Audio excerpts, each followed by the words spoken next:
SCP-939. De nombreuses voies. Classe, Keter. Les SCP-939 sont des prédateurs endothermiques qui présentent une atrophie de différents systèmes, semblable à celle des organismes troglobies. Les peaux des SCP-939 sont hautement perméables à l'humidité et sont rouges translucides grâce à un composé chimiquement analogue à l'hémoglobine. Les spécimens mesurent en moyenne 2,2 mètres de haut en se tenant debout et pèsent en moyenne 250 kg, même si le poids est très variable. Chacun de leurs 4 membres se termine par 3 doigts griffus et un 4e doigt opposable qui sont couverts de soie, ce qui augmente considérablement leur capacité d'escalade. Leur tête est allongée, dépourvue d'yeux atrophiés ou même d'orbite, et ne contient aucune enveloppe cérébrale. Les mâchoires des SCP-939 sont bordées de rouge, faiblement luminescentes, et leurs dents sont en forme de crochet, similaires à ceux appartenant à des spécimens du genre Coliotus, mesurent 6 cm de haut, et sont entourés par des organes de la fosse sensibles à la chaleur. Des ocelles sensibles à la lumière sont présentes sur toute la longueur de leur arête dorsale épineuse.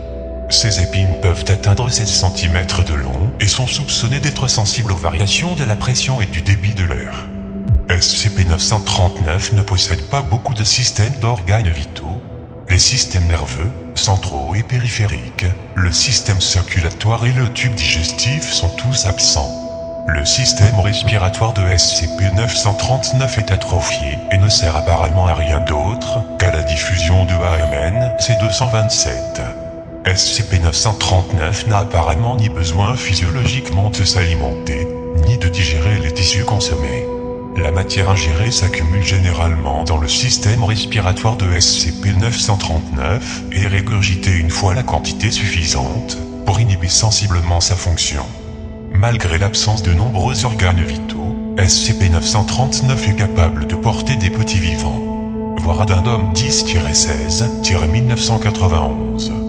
La principale méthode de SCP-939 pour attirer ses proies est l'imitation de la parole humaine de ses victimes antérieures, bien que l'imitation d'autres espèces et la chasse nocturne aient aussi été observées. Les vocalisations produites par SCP-939 impliquent souvent une détresse importante, savoir si les SCP-939 comprennent leur vocalisation ou répètent des phrases entendues auparavant est l'objet d'une étude en cours. Comment SCP-939 acquiert ces voix n'est pas actuellement compris. Des spécimens ont été observés imitant leurs victimes, malgré ne les avoir jamais entendus parler. L'analyse des vocalisations émises par SCP-939 ne peut pas distinguer SCP-939 des échantillons de voix des victimes connues.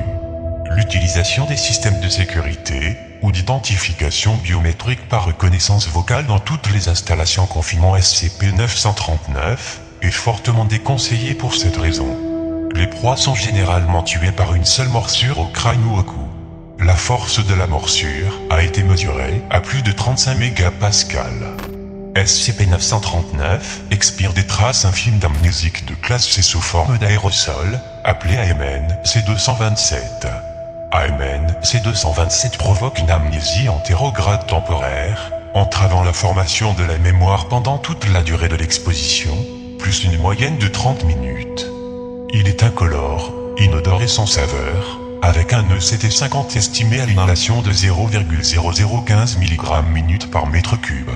Dans les environnements bien aérés ou ouverts, le risque d'exposition à l'ECT50 est fortement réduit, mais non négligeable.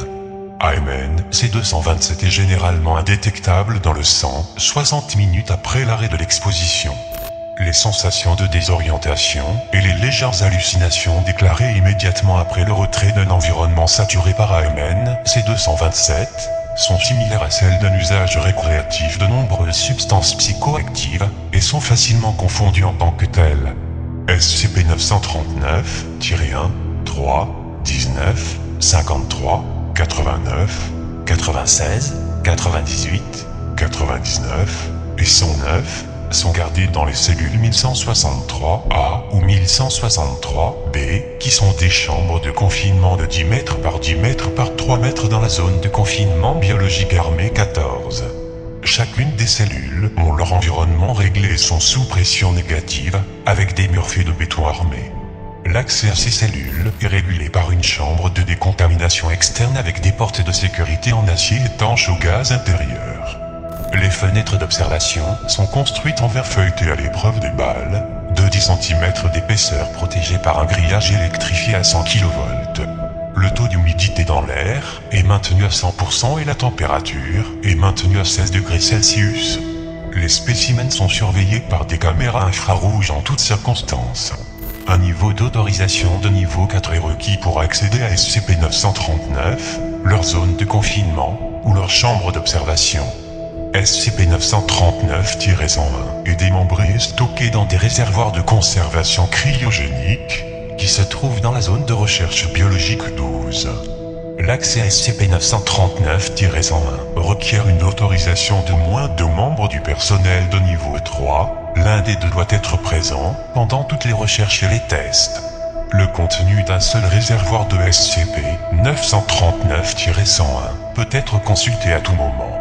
La température des tissus de SCP-939-101 doit être surveillée pendant le retrait de la conservation cryogénique. Si la température des tissus excède 10 degrés Celsius, les tissus doivent retourner dans les réservoirs correspondants et tous les tests doivent être suspendus pendant une période de 72 heures. À part si la température des tissus excède 10 degrés Celsius, les recherches sur les tissus de SCP-939-101 peuvent continuer aussi longtemps que leurs divagations et réclamations de relâchement peuvent être tolérées. Les cellules de confinement doivent être nettoyées toutes les 2 semaines. Pendant que cela a lieu, les spécimens de SCP-939 seront transférés aux cellules adjacentes. Pendant cette période, les portes de la cellule et les fenêtres d'observation doivent être inspectées pour détecter toute trace de dommages et réparer ou remplacer en conséquence. Une mise sous sédatif lourd de tous les SCP-939 est requise avant toute interaction, incluant le transfert entre 2 cellules et les expérimentations qui peuvent avoir lieu.